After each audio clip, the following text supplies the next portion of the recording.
Welcome back, everybody. Doug Burson, CPA. And this week we had a client who almost lost $7,000 due to an error on the Affordable Care Act 1095A. Stay tuned and we'll make sure this doesn't happen to you.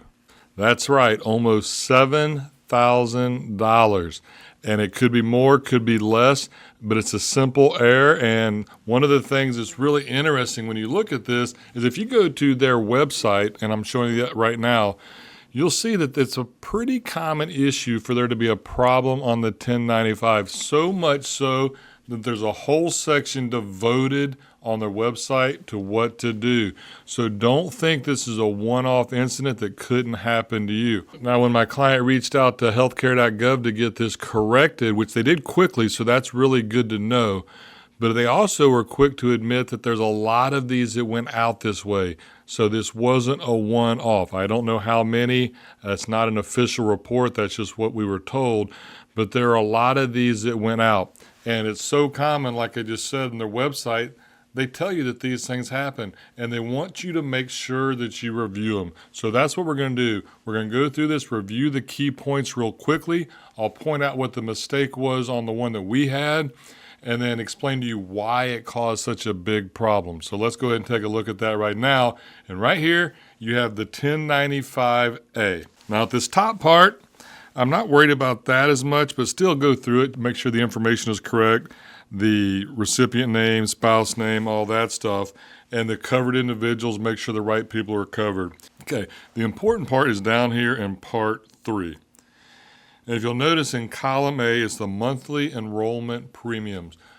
So that's what the actual insurance costs. Not necessarily what it costs you, but that's what the insurance cost. And so that could be $300, it could be $1,500, whatever it is. But take a look at that column and make sure these numbers make sense based on when you talk to them and when you signed up and with all your documentation. Because errors could happen, and you want to make sure these things are right, because if it doesn't make sense and you file the tax return, A, you could end up not getting everything you should back, or worse, you could end up paying and not even know it. So make sure these numbers make sense. Now, column B, this is the part that really got my client. Column B was blank. There was nothing in there. There should be numbers in there, and SLCSP stands for Second Lowest Cost Silver Plan. And this is critical. You have to have this number because the way the software programs calculate this is they need that number. In our case, that number was blank, and so it wasn't calculating a credit at all.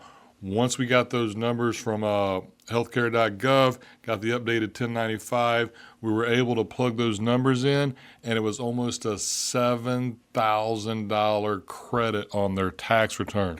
This is huge, so don't blow this off. Look at it.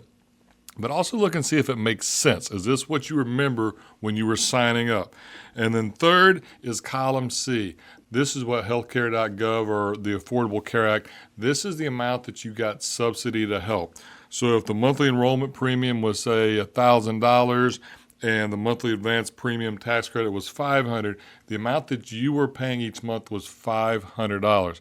We want to look at this, and once again, just quickly give it the quick look. Make sure it makes sense. Okay, so there you have it. That's pretty quick. We got right to the point, but I just want you guys to know about this and make sure it doesn't catch you. There's errors on these things.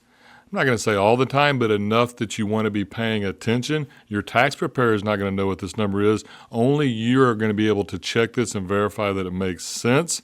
So do that. Hopefully this has been helpful. Go ahead and subscribe, and we'll look forward to seeing you again in the future.